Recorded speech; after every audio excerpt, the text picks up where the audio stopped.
Good evening.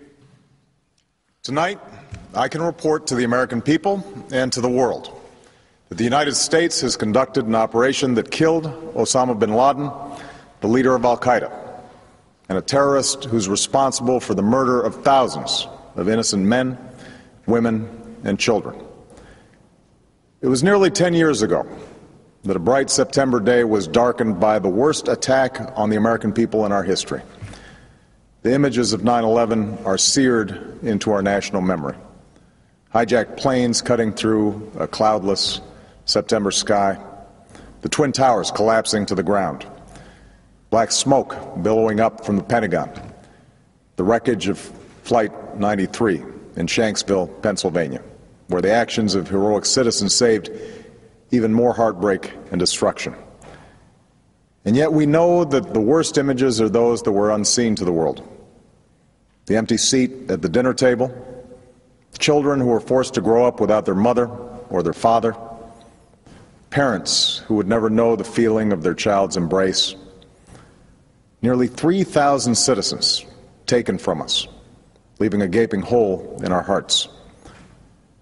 On September 11th, 2001, in our time of grief, the American people came together. We offered our neighbors a hand, and we offered the wounded our blood. We reaffirmed our ties to each other and our love of community and country. On that day, no matter where we came from, what God we prayed to, or what race or ethnicity we were united as one American family.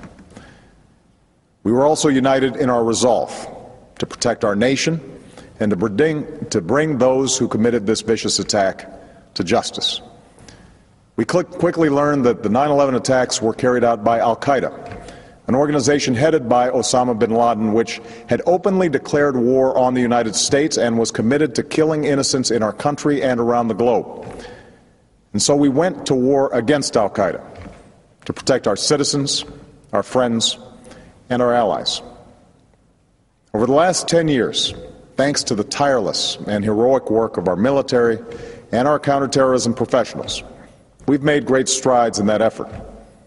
We've disrupted terrorist attacks and strengthened our homeland defense.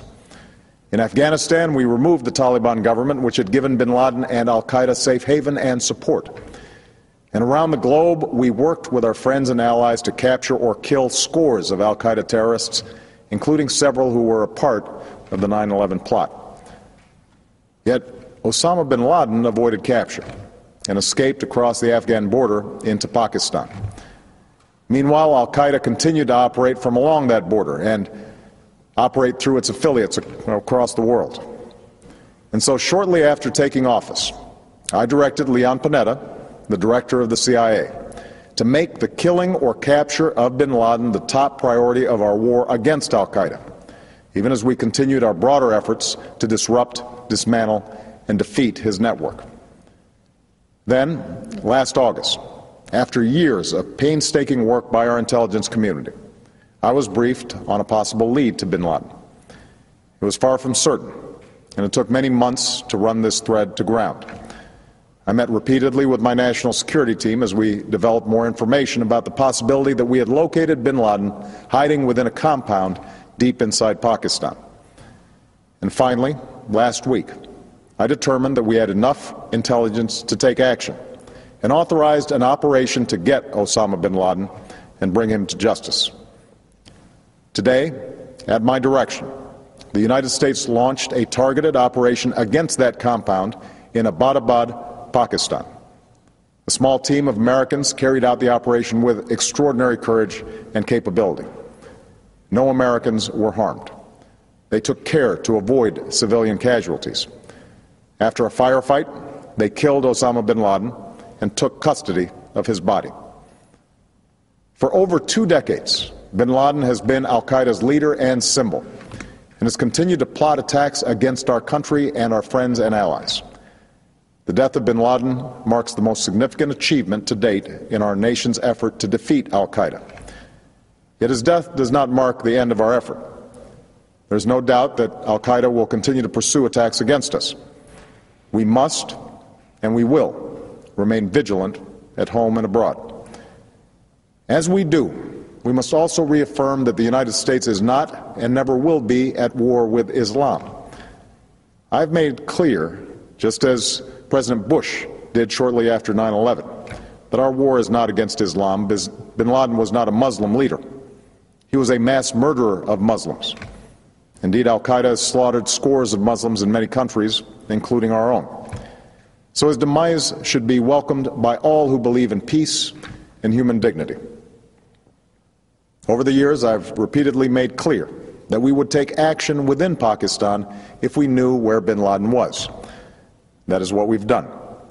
But it's important to note that our counterterrorism cooperation with Pakistan helped lead us to bin Laden and the compound where he was hiding.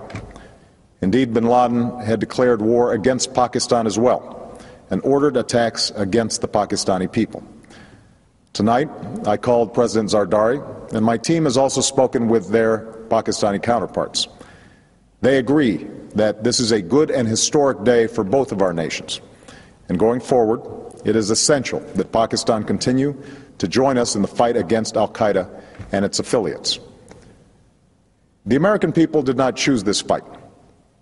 It came to our shores and started with the senseless slaughter of our citizens. After nearly 10 years of service, struggle, and sacrifice, we know well the costs of war. These efforts weigh on me every time I, as Commander-in-Chief, have to sign a letter to a family that has lost a loved one, or look into the eyes of a service member who's been gravely wounded. So Americans understand the costs of war. Yet, as a country, we will never tolerate our security being threatened, nor stand idly by when our people have been killed. We will be relentless in defense of our citizens and our friends and allies. We will be true to the values that make us who we are.